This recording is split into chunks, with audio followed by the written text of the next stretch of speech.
السلام علیکم ورحمۃ اللہ وبرکاتہ۔ الحمد للہ وحدہ والصلاة والسلام علی من لا نبی بعد۔ اعوذ باللہ السمیع العلیم من الشیطان الرجیم من ہمزہ ونفخہ ونفثہ۔ لقد کان لکم فی رسول اللہ اسوۃ حسنہ۔ تمام قسم کی تعریفیں اللہ رب العزت کے لیے ہیں کہ جو اس کائنات کا اکیلا مالک ہے۔ اس کائنات کو بنانے میں، اس کائنات کو چلانے میں اس کا کوئی شریک نہیں، کوئی برابری کرنے والا نہیں، کوئی ہاتھ بٹانے والا نہیں۔ اور لاکھوں کروڑوں درود و سلام ہوں اس ہستی اقدس و مقدس پر کہ جن کا نام نامی اسم گرامی محمد کریم صلی اللہ علیہ وآلہ وصحبہ وسلم ہے۔ اللہ رب العزت نے ان کو نور ہدایت کا آخری مینار بنا کر مبعوث فرمایا۔ ان کے بعد کوئی نبی، کوئی رسول اور کوئی پیغمبر نہ اب تک آیا ہے اور نہ قیامت کے دن تک آئے گا۔ اما بعد، پچھلے لیکچر میں غزوہ بنی مستلق کے حوالے سے کچھ گزارشات آپ کے سامنے رکھ رہا تھا کہ عبداللہ بن ابی نے کس قسم کی بکواس کی اور کیسے وہ مکر گیا، قسمیں کھائیں اس نے آپ صلی اللہ علیہ وسلم کے سامنے آ کر، لیکن اللہ رب العزت نے سورہ منافقون کی آیات نازل فرما کر اس بدبخت کے جھوٹ سے پردہ اٹھایا۔ یہ شخص جب سے آپ صلی اللہ علیہ وسلم مدینہ منورہ آئے تھے تب سے ہی آپ صلی اللہ علیہ وسلم کے خلاف تھا، یعنی یہ وہ شخص جس سے کبھی کسی خیر کی توقع، کسی بھلائی کی امید نہ تھی اور نہ ہو سکتی تھی، مسلسل آپ صلی اللہ علیہ وسلم کے خلاف۔ اور غزوہ بدر سے پہلے تک تو کھلم کھلا یہ آپ صلی اللہ علیہ وسلم کی مخالفت میں تھا۔ بدر میں جب اللہ نے عظیم الشان فتح نصیب فرمائی تو اس کو اب لگا کہ اب بظاہر کفر پہ قائم رہتے ہوئے میرا مدینے میں قیام کرنا اور یہاں رہنا بڑا مشکل ہے۔ بظاہر اس نے اسلام قبول کر لیا لیکن اندر کھاتے یہ اپنے نفاق پر اور کفر پر قائم تھا۔ اور اس شخص کی جسارت دیکھیں کہ جب یہ بدر کے بعد بظاہر تو مسلمان ہو گیا، مسجد میں بھی آتا، نمازیں بھی پڑھتا، اور جمعے کے دن کیا کرتا، آپ صلی اللہ علیہ وسلم خطبے کے لیے کھڑے ہونے لگتے، آپ صلی اللہ علیہ وسلم سے پہلے یہ کھڑا ہوتا، کہتا لوگو یہ تمہارے درمیان اللہ کے رسول ہیں صلی اللہ علیہ وسلم، اللہ نے ان کے ذریعے تمہیں عزت اور احترام بخشا ہے، لہٰذا ان کی مدد کرو، انہیں قوت پہنچاؤ، ان کی بات سنو اور مانو۔ یعنی ایسا ایک تاثر دینے کی کوشش کرتا کہ اصل میں سردار تو میں ہی ہوں بڑا، اور میرے کہنے پر لوگ آپ کی بات سنتے اور مانتے ہیں۔ آپ صلی اللہ علیہ وسلم خیر صبر فرماتے کہ ٹھیک ہے، اس کا جیسے دل خوش ہوتا ہے کر لئیے۔ جب احد میں یہ بدبخت اپنے ساتھیوں کو لے کر واپس آ گیا، وہ احد کا سارا واقعہ آپ نے ماشاءاللہ پہلے سارا اس کو سنا، کیسے یہ بدبخت عین مخالف لشکر کے سامنے سے اپنے ساتھیوں کو لے کے واپس آ گیا۔ اللہ نے پھر بھی محفوظ رکھا، اگرچہ بڑا نقصان ہوا احد میں، لیکن پھر بھی اللہ تعالیٰ نے مسلمانوں کو سلامت رکھا، آپ صلی اللہ علیہ وسلم کو سلامت رکھا۔ اس کے بعد جب جمعہ آیا، یہ پھر کھڑا ہو کر وہی سب باتیں دہرانے لگا۔ لوگوں نے اس کو کھینچ کر نیچے بٹھایا اور کہا کہ وہ اللہ کے دشمن بدبخت بیٹھ جا، جو تیری حرکتیں ہیں اس کے بعد تو اس لائق نہیں رہا کہ یہ کرے اور یہ بات کرے اس طرح کی۔ تو وہ پھر لوگ جو بیٹھے ہوئے تھے یہ ان کے اوپر سے پھلانتا ہوا باہر جانے لگا اور کہنے لگا کہ ان صاحب کی تائید میں اٹھا تو معلوم ہوتا ہے کہ میں نے کوئی جرم کر دیا۔ اللہ اکبر، ایسا بدبخت کہ بالکل بھی ایک شخص احساس کرتا ہے کہ میرا اتنا بڑا جرم، میں میدان جنگ میں واپس آ گیا، اس چیز کا اس کو ہے ہی نہیں کہ کوئی مجھ سے اس کی جو ہے نا باز پرس کی جائے۔ اس کو یہ ہے کہ نہیں جی میری وہ جو چدراہٹ تھی وہ کیوں جا رہی ہے۔ راستے میں یہ بالکل مسجد کے دروازے پہ جب پہنچا یہ تو ایک انصاری صحابی ملے، کہنے لگے وہ تیری بربادی اور ہلاکت ہو، چل تو پیچھے پلٹ، آپ صلی اللہ علیہ وسلم کے پاس جا اور وہ تیرے لیے بخشش کی مغفرت کی دعا کرتے ہیں۔ کہنے لگا اللہ کی قسم میں نہیں چاہتا کہ وہ میرے لیے دعائے مغفرت کریں۔ اللہ اکبر، یہ اس بدبخت کا حال تھا۔ اور اسی غزوہ بنی مستلق میں اس بدبخت کی جو دوسری کارروائی تھی وہ بڑی سخت تھی۔ وہ ہوا یوں کہ حضرت عائشہ صدیقہ طیبہ طاہرہ مطہرہ رضی اللہ تعالی عنہا اس سفر میں آپ وسلم کے ساتھ تھیں۔ آپ وسلم کا معمول مبارک یہ تھا کہ جب بھی سفر کے لیے نکلتے، کسی غزوے کے لیے نکلتے، آپ وسلم امہات المومنین ہماری ماؤں میں سے قرآن اندازی فرما لیتے، اور جس کے نام کا قرآن نکلتا ان کو اپنے سفر میں ساتھ لے جاتے۔ اس سفر میں چونکہ حضرت عائشہ صدیقہ رضی اللہ تعالی عنہا کے نام کا قرآن نکلا تھا، تو اس سفر میں آپ وسلم کے ساتھ تھیں، اور ایک ہار انہوں نے اپنی بہن سے مستعار لے لیا تھا کہ چلو میں راستے میں اس کو استعمال کروں گی، پہنوں گی۔ وہ جب قافلے نے ایک جگہ پڑاؤ ڈالا، وہ کسی جگہ گئیں قضائے حاجت کے لیے، ذرا قافلے سے دور ہٹ کے جانا ہوتا تھا، تو ان کا ہار وہاں گم ہو گیا۔ واپس آئیں تو ان کو احساس ہوا کہ میرا تو ہار میرے پاس نہیں ہے، تو واپس گئیں کہ میں ہار کو ڈھونڈ لاؤں۔ اور غالباً یہ وہی وقت ہے جب آپ وسلم نے وہ غیر جو ہے نا متوقع طور پر اچانک حکم دیا قافلے کو ہجرت کرنے کا۔ تو عائشہ صدیقہ رضی اللہ عنہا جب واپس تشریف لائیں، وہ ہار تو مل گیا ان کو، لیکن جب واپس تشریف لائیں دیکھا کہ وہاں تو قافلہ ہے ہی نہیں، قافلہ تو جا چکا۔ اور ہوا یہ کہ چونکہ اس وقت حضرت عائشہ صدیقہ رضی اللہ عنہا کی عمر مبارک تقریباً 14-15 سال تھی، اور وہ ہودج جس میں وہ جیسے ڈولی کہتے ہیں جس کو، وہ اونٹ پر رکھی جاتی تھی، اس میں اماں جان سوار ہوتی تھیں۔ تو جن بندوں کی ڈیوٹی ہوتی تھی انہوں نے وہ خالی ہودج اٹھا کے رکھ دیا، ان کو احساس ہی نہ ہوا کہ حضرت عائشہ وہاں موجود ہیں کہ نہیں، چونکہ ان کا اتنا وزن بھی نہیں تھا، جسمانی طور پر بہت کمزور تھیں اس وقت۔ اب 4-5 بندے اٹھا رہے ہیں، انہوں نے فرق بھی محسوس نہیں کیا، انہوں نے وہ ہودج رکھا اونٹ پر، اونٹ روانہ ہو گیا۔ اور جب عائشہ صدیقہ نے دیکھا کہ یہ تو قافلہ نہیں ہے، تو خیر ان کو اندازہ تھا کہ آپ وسلم جب اگلے پڑاؤ پہ پہنچیں گے اور دیکھیں گے میں نہیں ہوں قافلے میں، تو کسی کو بھیجیں گے میرے پاس، اور یا خود آپ وسلم مجھے تلاش کرنے کے لیے آ جائیں گے۔ اور آپ وسلم کا معمول یہ تھا کہ قافلے کے پیچھے حضرت صفوان بن معطل رضی اللہ عنہ ان کی ڈیوٹی ہوتی تھی کہ وہ سب سے آخر میں نکلا کرتے تھے، اور جب سارا قافلہ نکل جاتا وہ پوری جگہ کا جائزہ لیتے اور دیکھتے کوئی چیز رہ گئی ہے تو اس کو ساتھ لے کر۔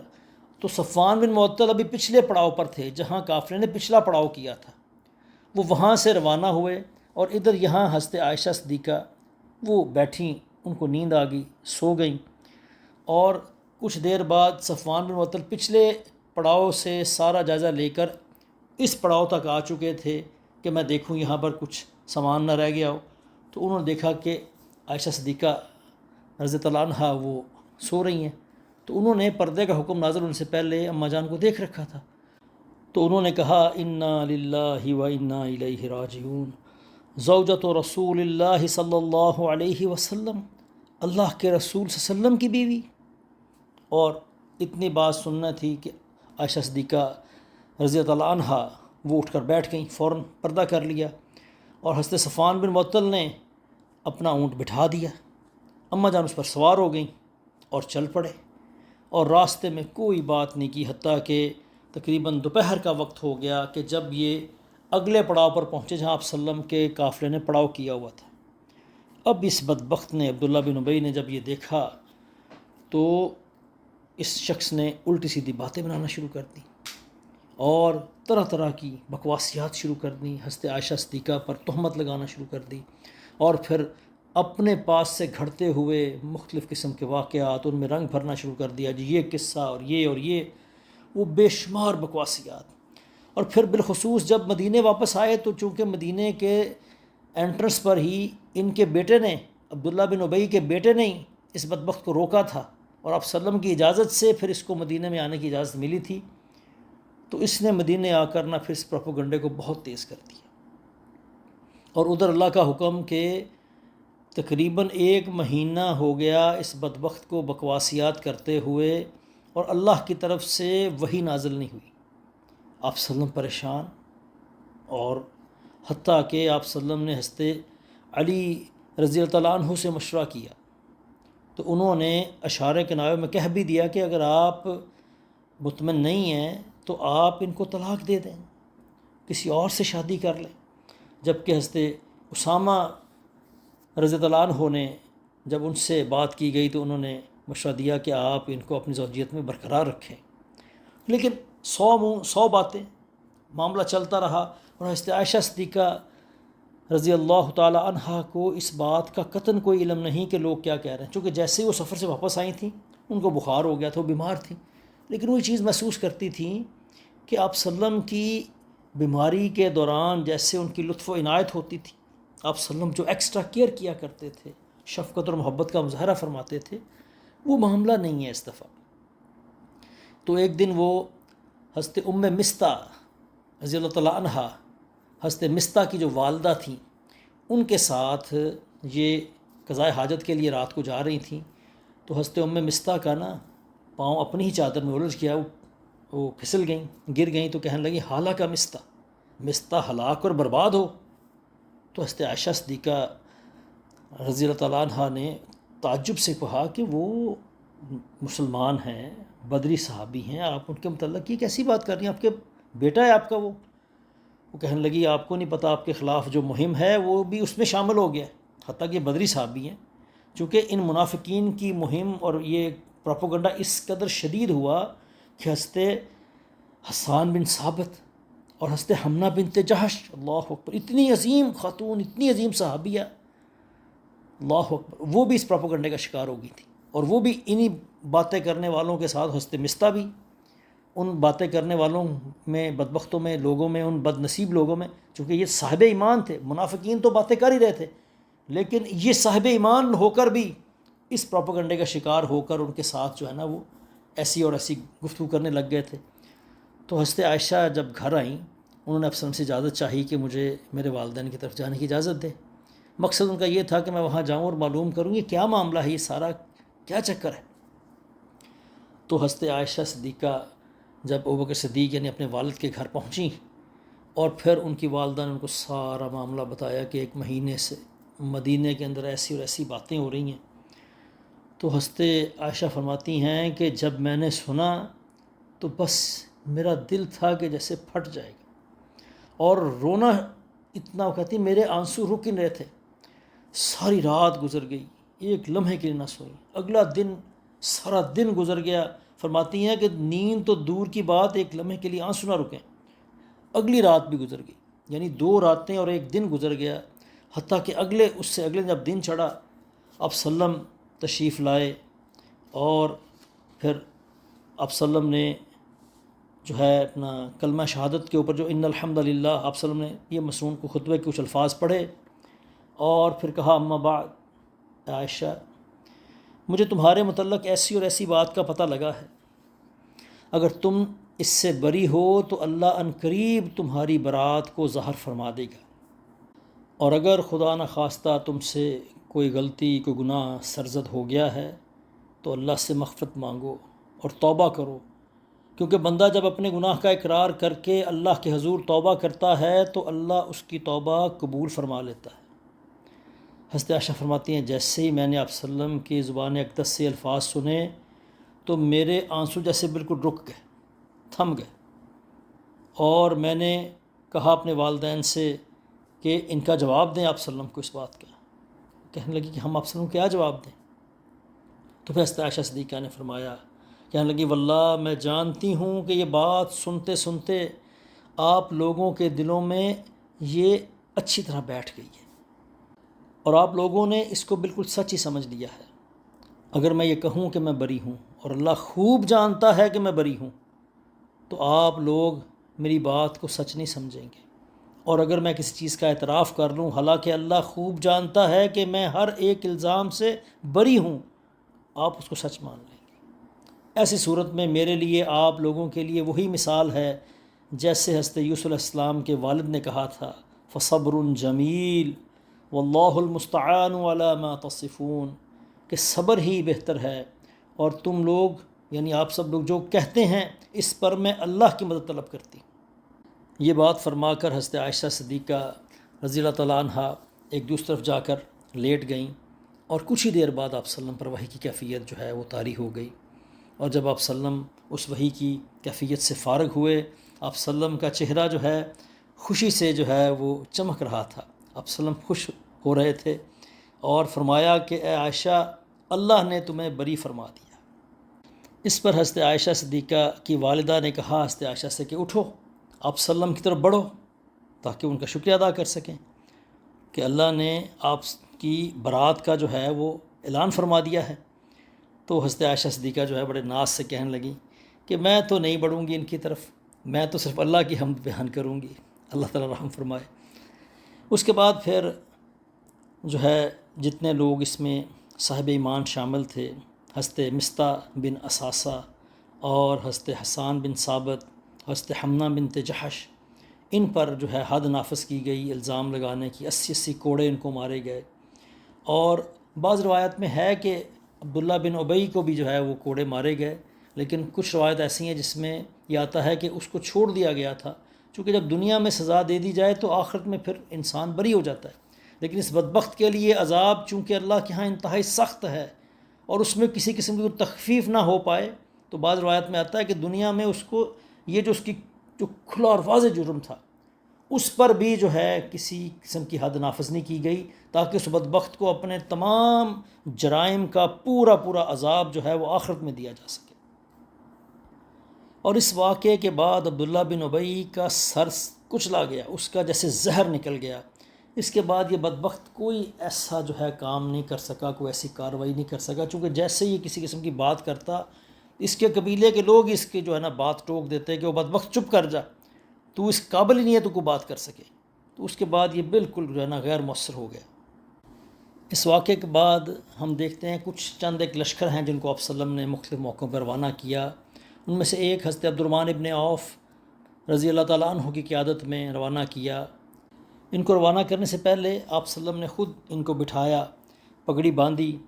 اور ان کو یہ نصیحت کی کہ فلاں قوم پہ جاؤ،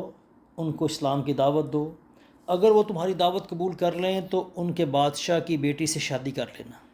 تو جب یہ پہنچے 3 دن انہوں نے مسلسل ان کو دعوت دی، حتیٰ کہ وہ ساری قوم مسلمان ہو گئی۔ تو پھر انہوں نے تمازر بنت اسبغ اس سے شادی کر لی، اور حضرت عبد الرحمن بن عوف کے جو صاحبزادے ہیں ابو سلمہ، وہ انہی خاتون کے وطن سے تھے۔ اس کے بعد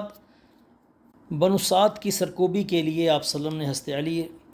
رضی اللہ تعالیٰ عنہ کو بھجوایا، 200 مجاہدین کے ساتھ تھے۔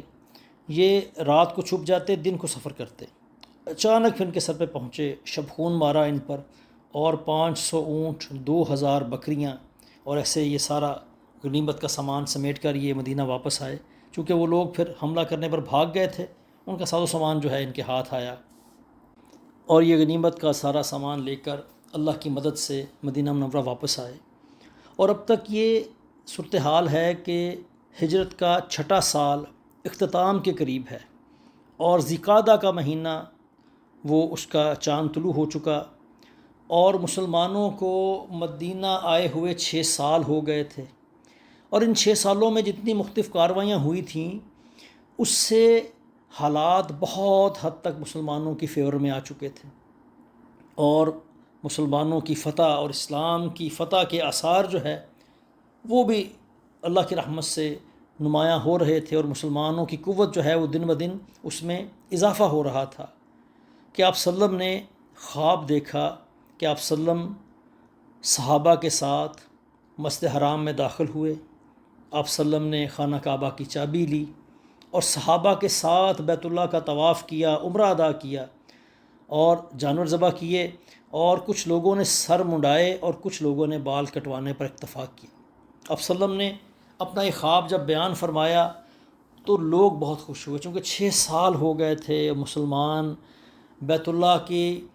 جو ہے وہ زیارت کے لیے ترسے ہوئے تھے، چونکہ مشرکین نے مسلمانوں پہ دروازے بند کر رکھے تھے۔ آپ صلی اللہ علیہ وسلم کا خواب سن کر لوگوں کو اس بات کی امید ہوئی کہ اس سال ہم انشاءاللہ بیت اللہ جائیں گے، بیت اللہ کی زیارت نصیب ہوگی، طواف کریں گے، عمرہ ادا کریں گے۔ تو آپ صلی اللہ علیہ وسلم نے اعلان کر دیا،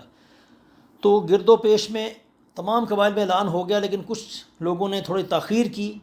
اور کچھ لوگ فوری طور پر جو ہے وہ پہنچ گئے۔ تو آپ صلی اللہ علیہ وسلم نے مدینہ سے روانگی اختیار کی، اور مدینہ میں ابن ام مکتوم کو اپنا جانشین مقرر کیا۔ اپنی قصوہ نامی اونٹنی پر آپ صلی اللہ علیہ وسلم سوار ہوئے، اور یکم ذی-قعدہ 6 سنہ ہجری کو سوموار کے دن آپ وسلم مدینہ سے نکلے، اور اس سفر میں حضرت ام سلمہ رضی اللہ تعالی عنہا ان کا قرعہ نکلا تھا، وہ آپ وسلم کے ساتھ تھیں سفر میں، اور تقریباً 1400 اور ایک روایت کے مطابق 1500 صحابہ آپ وسلم کے ساتھ تھے، اور صحابہ نے صرف اپنے ساتھ تلواریں رکھی تھیں جو میان کے اندر تھیں، باقی جو جنگی ساز و سامان، نیزے، تیر کمان اور دیگر چیزیں، زرہیں، ایسا کچھ بھی نہیں تھا۔ تو آپ وسلم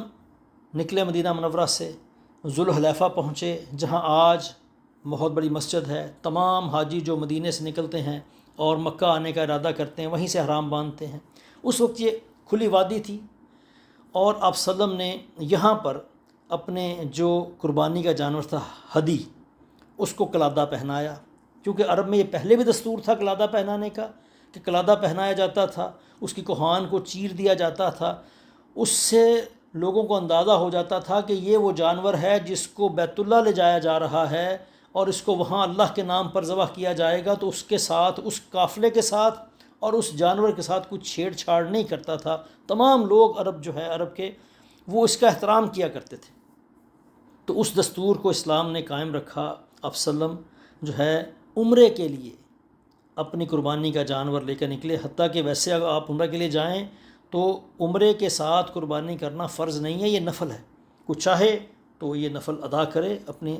سہولت کے لیے، جس کو اللہ نے وسعت دی ہے۔ تو آپ وسلم اپنا جانور لے کر نکلے، قلادہ پہنایا اس کو، اس کی کوہان چیر کے نشان بنایا، اور عمرے کا احرام باندھا آپ وسلم نے، تاکہ تمام لوگوں کو جہاں سے آپ وسلم گزرے ہیں ہر بندے کو اندازہ ہو جائے کہ آپ وسلم کسی جنگی محاذ پر نہیں نکلے، آپ وسلم جو ہیں وہ عمرے کی نیت سے آئے ہیں۔ آپ وسلم نے بنو خزاعہ کے ایک شخص کو آگے آگے بھیجا تاکہ وہ خبر لائے قریش کا کیا معاملہ ہے، اور جب آپ وسلم اصفہان کے قریب پہنچے تو اس شخص نے آ کے خبر دی کہ بنی کعب بن لوئی، یہ جو قبیلہ ہے، وہ اس حال میں ان کو دیکھ کر آیا ہوں کہ وہ اس بات پر ڈٹے ہیں کہ انہوں نے آپ سے مقابلہ کرنا ہے۔ ارد گرد کے جو حبشی قبائل ہیں ان کو بھی، اور جو ان کے دیگر حلیف قبائل ہیں، ان سب کو انہوں نے اپنے ساتھ جمع کر رکھا ہے، اور وہ آپ سے لڑنے اور آپ کو بیت اللہ سے روکنے کے لیے پورا تہیہ کیے ہوئے ہیں۔ آپ صلی اللہ علیہ وسلم نے صحابہ کو جمع کیا اور کہا کہ آپ یہ بتائیں کہ آپ لوگوں کی کیا رائے ہے۔ یہ لوگ جو قریش کی حمایت پر جو ہے نا وہ کمر بستہ ہیں، یا تو ہم یہ کریں کہ ان کے اہل و عیال پر ٹوٹ پڑیں، قبضہ کر لیں، اس کے بعد اگر یہ خاموشی سے بیٹھے رہیں گے تو اس کا مطلب جنگ سے پیچھے ہٹ جائیں گے، اور پھر اگر یہ دوبارہ ہم پر حملہ آور ہوتے بھی ہیں تو اس حال میں ہوں گے کہ ان کی قوت ٹوٹ چکی ہوگی، یا دوسری رائے یہ ہے کہ ہم بیت اللہ کا رخ کریں اور جو ہمارے راستے میں آئے اس سے ہم لڑائی کریں۔ تو اس پر جناب ابوبکر صدیق رضی اللہ عنہ نے گزارش کی کہ اللہ اور اس کے رسول بہتر جانتے ہیں، جیسے آپ چاہیں فیصلہ ہوگا، مگر ہم عمرہ کرنے آئے ہیں، کسی سے جنگ کرنے نہیں آئے، البتہ جو ہمارے اور بیت اللہ کے درمیان حائل ہوگا اس سے ہم لڑائی کریں گے۔ تو آپ صلی اللہ علیہ وسلم نے فرمایا کہ ٹھیک ہے، چلو سفر جاری رکھتے ہیں۔ آپ صلی اللہ علیہ وسلم نے اس جو ہے لشکر کو چھوڑا، آپ صلی اللہ علیہ وسلم آگے بڑھ گئے، اور جب قریش کو معلوم ہوا کہ آپ صلی اللہ علیہ وسلم کا جو ہے نا وہ لشکر وہ آگے آ رہا ہے، انہوں نے اپنی ایک مجلس شورا اس کا انعقاد کیا، اور انہوں نے اس بات میں سب نے تہیہ کیا کہ ہم آپ صلی اللہ علیہ وسلم کو اور مسلمانوں کو بیت اللہ آنے کی اجازت نہیں دیں گے، ان کو اس سے دور رکھیں گے۔ ادھر جب آپ صلی اللہ علیہ وسلم اس مقام سے بڑھ کر آگے آئے تو بنی کعب کے ایک شخص نے آ کر آپ صلی اللہ علیہ وسلم کو اطلاع دی کہ قریش جو ہیں وہ مقام ذی طوا پر انہوں نے پڑاؤ ڈال رکھا ہے، اور خالد بن ولید اور اس کے 200 سواروں کا دستہ قراء الغمیم پر تیار کھڑا ہے کہ وہ آپ پر حملہ آور ہوں گے اور آپ کو آگے نہیں بڑھنے دیں گے۔ اور آپ صلی اللہ علیہ وسلم جہاں اس وقت موجود تھے وہاں سے خالد بن ولید کے دستہ جو ہے اس کا جو شاہ سوار تھے سارے وہ نظر آ رہے تھے، اور وہ آپ صلی اللہ علیہ وسلم کو دیکھ رہے تھے سب کو۔ ظہر کا وقت ہوا، مسلمانوں نے جب نماز کا آغاز کیا تو خالد بن ولید نے دیکھا کہ یہ تو بالکل غافل تھے، اگر ہم ان پر حملہ کر دیتے تو ان کو مار سکتے تھے۔ انہوں نے سوچا ٹھیک ہے، دوبارہ جب یہ نماز پڑھیں گے تو ایسے ہی کریں گے، لیکن اللہ کا حکم کہ جب عصر کی نماز کا وقت ہوا تو صلاۃ الخوف جو ہے اس کا حکم نازل ہو گیا کہ کچھ افراد آپ صلی اللہ علیہ وسلم کے پیچھے ایک جو ہے نا جماعت کا حصہ وہ ادا کریں گے، پھر وہ پیچھے صف میں آ جائیں گے، اور جو رہ گئے تھے، جو پہرے پر تھے، وہ آ کے باقی کی نماز آپ وسلم کے ساتھ ادا کر لیں گے، اور اس طرح سے وہ دونوں افراد باقی اپنی نماز جو ہیں وہ بعد میں پوری کریں گے۔ اس کا ایک طریقہ کار ہے صلاۃ الخوف کا، خیر تو وہ پھر اللہ تعالیٰ نے اس کا حکم نازل کر دیا، اور پھر خالد بن ولید کو موقع نہیں ملا۔ تو آپ وسلم نے قراء الغمیم کا راستہ بھی مین چھوڑ دیا، چونکہ یہ مرکزی جو شاہراہ ہے اس پر یہ مقام واقع ہے۔ آپ وسلم وہاں سے دائیں جانب مڑ گئے، اور پھر حمش کے پاس سے گزرے، اور پھر سنیۃ المرار تک چلے گئے، اور وہاں سے پھر آپ وسلم حدیبیہ کے مقام پر اترے۔ اور حدیبیہ جو ہے یہ وہ میدان ہے جو لوئر مکہ، جو زیری مکہ ہے، اس کے قریب واقع ہے۔ جب خالد بن ولید نے دیکھا کہ مسلمان جو ہیں یہ مین شاہراہ کو چھوڑ کر ایک دوسرے راستے پر چل پڑے ہیں، وہ فوراً وہاں سے اس نے ایڑ لگائی، اور مکے آ کر اپنے سرداروں کو بتایا کہ صورتحال بدل گئی ہے، اور مسلمانوں نے اپنا راستہ بدل کر حدیبیہ کے مقام پر جا کر جو ہے نا وہ اپنا ڈیرہ جما لیا ہے۔ جب آپ سنیۃ المرار سے گزر رہے تھے، وہاں پہنچے، اب سلم کی اونٹنی جو ہے وہ بیٹھ گئی۔ لوگوں نے کہا ہل ہل، جیسے اس کو اشارہ کرتے ہیں چلنے کا، وہ بیٹھی رہی۔ تو لوگ کہنے لگے کہ قصوہ جو ہے وہ اڑ گئی ہے۔ آسمایا قصوہ اڑی نہیں، اور نہ اس کی یہ عادت ہے، اس کو اس ذات نے روک لیا ہے جس نے ہاتھی کو روکا تھا۔ اس کے بعد آپ وسلم نے اس کو تھوڑا ڈانٹا، اٹھ کے کھڑی ہو گئی، اور پھر آپ وسلم جو ہے وہاں سے آگے بڑھے، اور فرمایا اللہ کی قسم جس کے ہاتھ میں میری جان ہے، یہ لوگ کسی بھی ایسے معاملے کا مطالبہ نہیں کریں گے جس میں یہ اللہ کی حرمتوں کی تعظیم کر رہے ہوں، لیکن میں اسے ضرور تسلیم کر دوں گا۔ اور پھر آپ وسلم نے تھوڑا سا آگے جا کر حدیبیہ کا ایک چشمہ ہے، وہاں پر پڑاؤ ڈالا، اور پانی بہت تھوڑا تھوڑا آ رہا تھا۔ صحابہ نے اس کو استعمال کیا، حتیٰ کہ تھوڑی دیر بعد وہ ختم ہو گیا۔ صحابہ نے شکایت کی پانی کی تنگی کی، آپ وسلم اپنے ترکش سے تیر نکالا اور فرمایا اس کو چشمے میں ڈال دو، اور پھر جب چشمے میں ڈالا تو اللہ کی رحمت سے پانی اتنا زیادہ آیا کہ تمام لوگ جو ہیں اس سے آسودہ ہو گئے۔ اور کچھ دیر بعد جب آپ وسلم کا سارا قافلہ جو ہے یہاں حدیبیہ کے مقام پہ سیٹل ہو گیا، تو بدیل بن ورقہ خزاعی یہ اپنے خاندان کے کچھ افراد کے ساتھ آپ وسلم کے پاس آیا۔ جیسے میں نے بار بار آپ کو یاد دہانی ہوتی ہے کہ بنو خزاعہ جو ہیں وہ آپ وسلم کے حلیف تھے، ان کا معاہدہ تھا، یہ خیر خواہ تھے آپ وسلم کے۔ ابو معبد خزاعی جس نے جا کر احد کے بعد وہ خبر دی تھی ابو سفیان کو، وہ بھی بنو خزاعہ کا تھا۔ یہ بدیل بن ورقہ خزاعی یہ بھی بنو خزاعہ کے ایک سردار تھے۔ تو یہ جو ہے آپ وسلم کے پاس آئے، تو انہوں نے بھی آپ وسلم کو اطلاع دی کہ میں بنی کعب بن لوئی کو دیکھ کر آیا ہوں، اور وہ ان کے ہمراہ ان کی عورتیں بھی ہیں، بچے بھی ہیں، اور وہ آپ سے لڑنے کے لیے تیار کھڑے ہیں، اور ان کا تہیہ یہ ہے کہ آپ کو بیت اللہ سے ضرور روکیں گے۔ آپ وسلم نے پھر کہا کہ ہم کسی سے لڑنے نہیں آئے، قریش کو لڑائیوں نے تھکا دیا ہے اور شدید نقصان پہنچایا ہے، اس لیے اگر وہ چاہیں تو ان سے ایک مدت طے کر لوں، وہ میرے اور لوگوں کے درمیان سے ہٹ جائیں، پھر میرے غلبے کی صورت میں جس چیز کو لوگوں نے قبول کیا یہ بھی اسے قبول کر لیں، یعنی دین کو قبول کر لیں، اور اگر ایسا نہ بھی چاہیں تو مدت ختم ہونے تک یہ تازہ دم تو ہو ہی چکے ہوں گے، لیکن اس کے باوجود اگر اب وہ جنگ ابھی اسی وقت وہ جنگ کرنے پر آمادہ ہیں، ان کو لڑائی کے سوا کچھ منظور نہیں، تو اس ذات کی قسم جس کے ہاتھ میں میری جان ہے، میں اپنے دین کے معاملے میں ان سے اس وقت تک لڑتا رہوں گا جب تک کہ میری گردن جدا نہ کر دی جائے یا اللہ اپنا امر نافذ نہ کر دے۔ تو بدیل بن ورقہ خزاعی کہنے لگے کہ میں آپ کا یہ پیغام قریش تک پہنچا دوں گا۔ وہاں سے نکلے تو مکہ کی طرف آئے تو کچھ افراد بیٹھے ہوئے تھے قریش کے، تو کہنے لگے کہ میں ان صاحب سے، یعنی آپ وسلم کو اشارہ کیا کہ ان کے پاس سے ہو کر آ رہا ہوں اور ان سے ایک بات سنی ہے، اگر چاہو تو پیش کروں۔ کچھ احمق اور نادان کہنے لگے جاؤ جاؤ، ہمیں کوئی ضرورت نہیں ہے، لیکن جو سمجھ بوجھ کے مالک تھے نہیں نہیں لاؤ بتاؤ، چونکہ ان کو پتہ تھا کہ بات ہم سنیں گے تو اندازہ ہوگا کہ موقف کیا ہے اور اس کے جواب میں ہم نے کیا کہنا ہے۔ تو انہوں نے پھر آپ وسلم کا سارا پیغام جو ہے وہ سنا دیا۔ قریش نے مکرز بن حفص کو بھیجا اپنی طرف سے کہ جائے آپ وسلم سے ملے۔ جب وسلم اس کو دیکھا، فرمایا یہ بدعہد شخص ہے، اپنی قوم کا بدعہد شخص ہے۔ خیر آپ وسلم کے پاس پہنچا، اس نے آپ وسلم سے گفتگو کی، آپ وسلم نے وہ سارا پیغام جو بدیل بن ورقہ کو دیا تھا اس کو بھی کہا، تو وہ واپس آیا تو قریش کو تصدیق ہو گئی کہ آپ صلی اللہ علیہ وسلم ہمیں آفر کر رہے ہیں کہ ہم ایک مدت تک ان سے معاہدہ کر لیں کہ ان کے اور ہمارے درمیان جنگ نہیں ہوگی۔ اس کے بعد انہوں نے جلیس بن علقمہ نامی شخص کو بھیجا جو بنو کنانہ کا فرد تھا۔ اس نے بلکہ خود کہا کہ مجھے ان کے پاس جانے دو اور میں جا کر دیکھتا ہوں کہ ان کا کیا معاملہ ہے۔ اور جب وہ آپ سے دور سے دیکھا اس شخص کو کہ وہ آ رہا ہے، فرمایا یہ فلاں شخص ہے، یعنی یہ جلیس بن علقمہ ہے، اور یہ ایسی قوم سے اس کا تعلق ہے جو ہدی کے جانوروں کا بڑا احترام کرتے ہیں، یعنی وہ جانور جن کو بیت اللہ میں قربان کرنے کے لیے لایا جاتا ہے یہ اس کا احترام کرنے والے لوگ ہیں،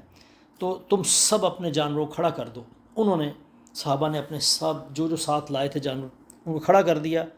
اور تلبیہ پکارنے لگے، لبیک اللہم لبیک لبیک لا شریک لک لبیک ان الحمد والنعمت لک والملک لا شریک لک۔ تو جب اس نے دیکھا کہ تلبیہ پڑھ رہے ہیں اور یہ ہدی کے جانور ان کے ساتھ ہیں تو کہنے لگا سبحان اللہ، ان لوگوں کو بیت اللہ سے روکنا ہرگز مناسب نہیں ہوگا۔ اور پھر وہ اپنے ساتھیوں کے ساتھ وہیں سے واپس آ گیا اور آ کر اس نے اپنی قوم سے کہا قریش سے کہ دیکھو میں نے ہدی کے جانور دیکھے ہیں جن کے گلوں میں قلادے ہیں، ان کے کوہان چیرے ہوئے ہیں، اس لیے میں مناسب نہیں سمجھتا کہ انہیں بیت اللہ سے روکا جائے۔ تو قریش کے کچھ سردار ان کے ساتھ اس کی تلخ کلامی ہو گئی اور یہ پھر غصے میں آ گیا اور وہاں سے اپنے گھر چلا گیا۔ اس موقع پر عروہ بن مسعود ثقفی وہ موجود تھا، یہ بھی بعد مسلمان ہو گئے تھے، تو انہوں نے پھر سرداران مکہ سے کہا کہ دیکھو تمہارے پاس اس شخص نے یعنی آپ صلی اللہ علیہ وسلم نے بہت اچھی تجویز بھیجی ہے، اسے قبول کر لو اور مجھے ان کے پاس جانے دو، میں ان کے ساتھ جا کے گفتگو کرتا ہوں اور دیکھتا ہوں بات کس رخ بیٹھتی ہے۔ وہ آپ صلی اللہ علیہ وسلم کے پاس آ گیا، آپ صلی اللہ علیہ وسلم نے اس کو بھی سارا پیغام دیا جو بدیل بن ورقہ کو دیا تھا۔ تو یہ بڑا ہی گفتگو کرنے میں آپ کو اندازہ ہو جائے گا اس گفتگو سے یہ شخص کیسا ہے۔ تو اس نے کہا اے محمد صلی اللہ علیہ وسلم، یہ بتائیے اگر آپ نے اپنی قوم کا صفایا کر بھی دیا تو کیا آپ سے پہلے کسی ایسے عرب کے متعلق آپ جانتے ہیں کسی شخص کے متعلق جس نے اپنی قوم کا صفایا کیا؟ اور اگر دوسری صورتحال پیش آئی تو اللہ کی قسم میں ایسے چہرے دیکھ رہا ہوں جو آوارہ لوگ ہیں کہ وہ اس لائق ہیں کہ آپ کو چھوڑ کر بھاگ جائیں گے۔ یعنی عرب میں تو دستور یہی تھا نا، جو قبیلے کا ہے وہ ساتھ دے گا، جو کسی اور قبیلے کا ہے وہ آج کھڑا ہے کل چلا جائے گا اپنے گھر میں۔ تو مسلمان تو کئی عرب قبائل سے تھے، اب اس کو اندازہ ہی نہیں کہ جس چیز نے ان کو جوڑ رکھا ہے ایمان کی قوت وہ قبائل کی حمیت سے کہیں بڑی ہے۔ لیکن چونکہ وہ سیاسی بندہ تھا نا، اس نے کہا آپ کے پاس تو بندے ایسے ہیں کوئی کسی قبیلے کا، یہ لوگ ایسے ہیں، یہ تو آوارہ ہیں جیسے، چھوڑ کے بھاگ جائیں گے آپ کو۔ حضرت ابوبکر صدیق کھڑے تھے اوپر، غصے سے بولے او بدبخت، جا کے لات کی شرمگاہ کو چوس، ہم حضور کو چھوڑ کے بھاگیں گے؟ عروہ کو یہ تانا بہت برا لگا، بڑے غصے سے اس نے اوپر دیکھا، کہا یہ کون ہے؟ لوگوں نے بتایا یہ ابوبکر ہیں رضی اللہ تعالیٰ عنہ۔ پھر وہ تھوڑا سا اس نے اپنے جو ہے وہ سر جھکا لیا، کہنے لگا دیکھو اللہ کی قسم جس کے ہاتھ میں میری جان ہے، اگر ایسا نہ ہوتا کہ تمہارا مجھ پر ایک بہت بڑا احسان ہے جس کا میں نے بدلہ نہیں چکایا ابھی تک، تو میں تجھے اس بات کا جواب ضرور دیتا۔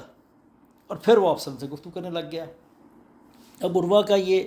انداز تھا بات کرتے کرتے اپنا ہاتھ جو آپ صلی اللہ علیہ وسلم کی داڑھی مبارک تک لے جاتا ہے، جیسے لوگوں کو عادت ہوتی ہے نا بات کرتے ہوئے داڑھی کو یا ٹھوڑی کو ہاتھ لگا کے تھوڑا سا اس کو قائل کرنے کی کوشش کرنا، ایسا ہی کچھ اس کا انداز تھا۔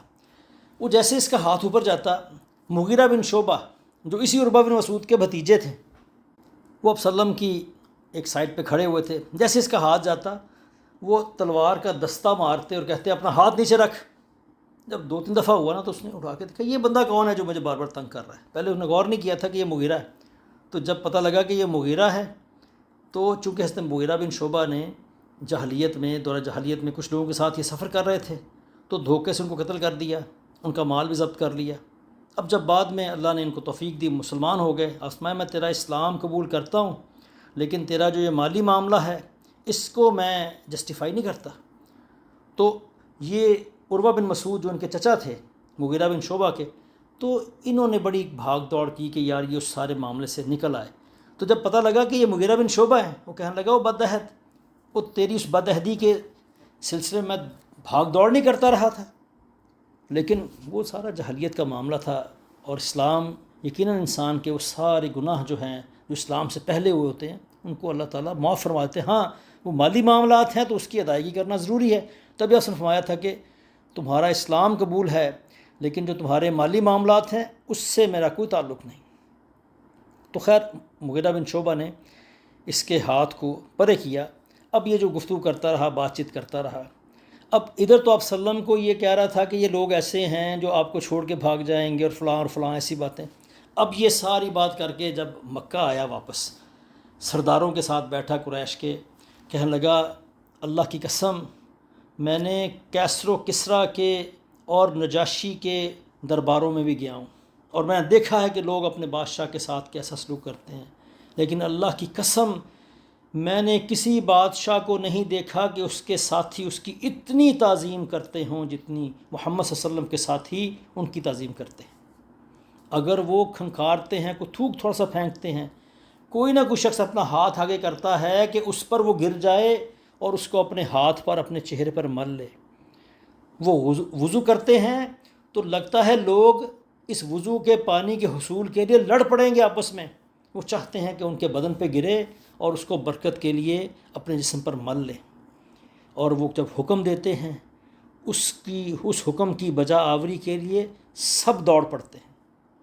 اور جب وہ بولتے ہیں تو سب اپنی آوازیں پست کر لیتے ہیں، اور تعظیم کا یہ حال ہے کوئی شخص آنکھ بھر کے نگاہ بھر کے آپ وسلم کو دیکھتا تک نہیں ہے، ان کی عظمت ان کے جلال کا یہ حال۔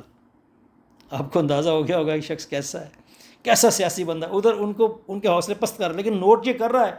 کہ جو ان کے اندر تعظیم ہے، جو ان کے اندر وحدانیت ہے، ایک جٹ ہیں، یہ ایک قوم ہے، اور آپ وسلم کے ساتھ جو ان کا تعلق اور ربط ہے یہ دنیا جہان سے نرالا ہے۔ تو اس نے آ کر پھر اپنی تجویز دی کہ دیکھو جو یہ کہہ رہے ہیں ان کی یہ بات تم مان لو۔ تو اس کے بعد جو صلح حدیبیہ کے معاملات ہوئے تو انشاءاللہ اگلے لیکچر میں وہ ساری چیزیں آپ کی گوش گزار کروں گا۔ اللہ تعالیٰ سے دعا ہے اللہ تعالیٰ میں آپ وسلم کی سیرت کو سمجھنے کی اور اس پر عمل کرنے کی توفیق عطا فرمائے۔ السلام علیکم ورحمۃ اللہ وبرکاتہ۔